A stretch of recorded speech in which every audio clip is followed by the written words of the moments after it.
Corduroy by Freeman.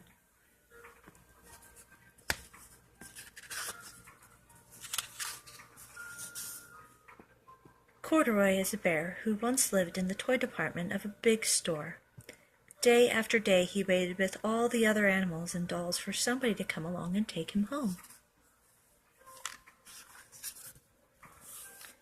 The store was always filled with shoppers buying all sorts of things, but no one ever seemed to want the small bear in green overalls.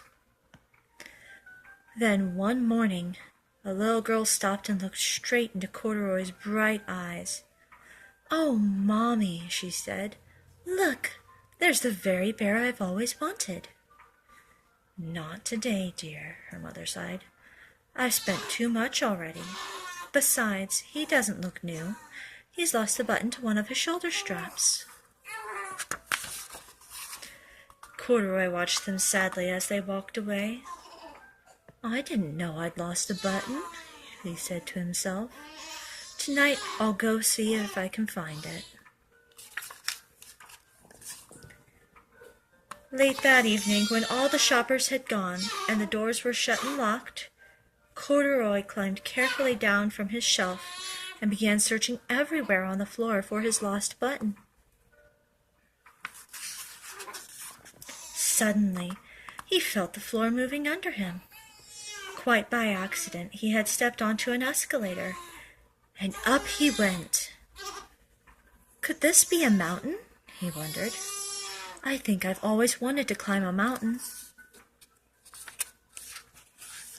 He stepped off the escalator as it reached the next floor, and there, before his eyes, was a most amazing sight. Tables and chairs and lamps and sofas and rows of beds.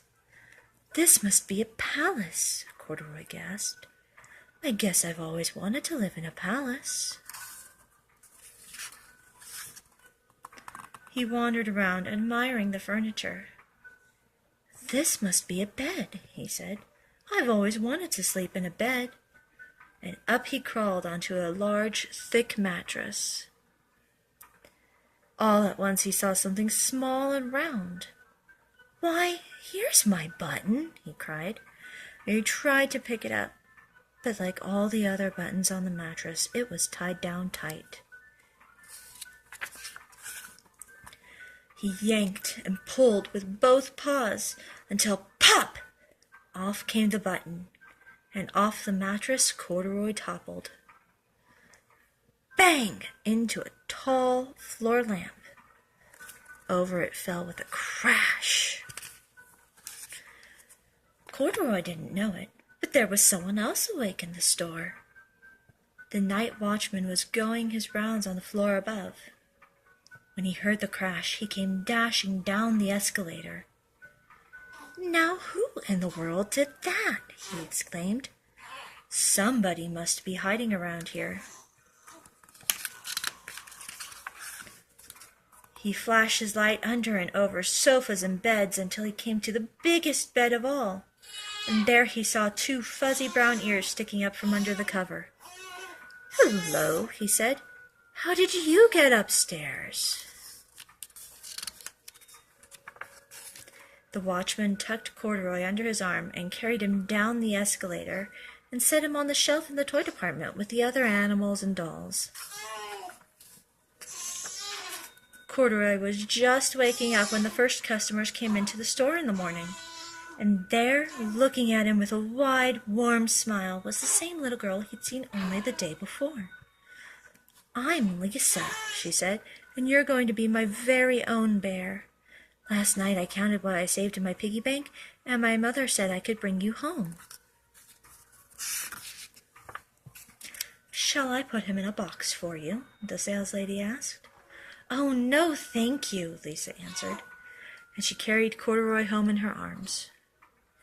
She ran all the way up 4 flights of stairs into her family's apartment and straight to her own room. Corduroy blinked.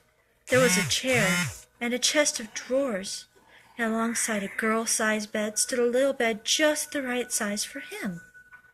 The room was small, nothing like that enormous palace in the department store.